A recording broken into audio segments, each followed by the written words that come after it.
স্কুলের পিয়ন এসে হেড স্যারকে একটা চিঠি দিল। ওই স্কুলের একটা ছাত্র লিখেছে। চিঠিটা পড়ে স্যার রেগে নিজের চুল টেনে ছিঁড়তে লাগলো। কি লেখা ছিল সেই চিঠিতে?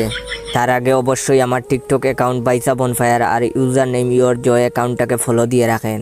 আর হে ভাইয়ের এই ভিডিওতে লাইক, কমেন্ট আর কয়েকটা কপি লিঙ্ক করেন। চিঠিতে লেখা ছিল, ডিয়ার স্যার, সবার আগে জানতে চাই পরীক্ষার সিলেবাস কোন পাগল তৈরি করে। সিলেবাসের সাইজ দেখলেই মনে হয় ছাত্রছাত্রীদের উপর বহুদিনের পুরনো কোনো প্রতিশোধ নেওয়া হচ্ছে। এবার বলুন, এত কঠিন প্রশ্ন বানানোর জন্য আপনারা কত টাকা ঘুষ খান? প্রশ্ন দেখে স্টুডেন্টের মাথায় ডায়রিয়া শুরু হয়ে যায়। প্রতিশোধ নেন, ঘুষ খান, মেনে নিলাম, কিন্তু খাতাটা তো অন্তত একটু দয়ামায়ার সহিত দেখতে পারেন। আপনারা আপনাদের বউয়ের সাথে ঝগড়া করে খাতা দেখতে বসেন, তারপর আমাদের খাতার উপর দিয়ে জ্বর বয়ে যায়। আপনারা শিক্ষিত লোক, সমাজের বিবেক। এভাবে দিনের পর দিন বিবেকহীন কাজ করে আমাদের জীবনকে ধ্বংস করে দিবেন না। আশা করি আপনি আমাদের দুঃখটা একটু হলেও বুঝতে পারবেন।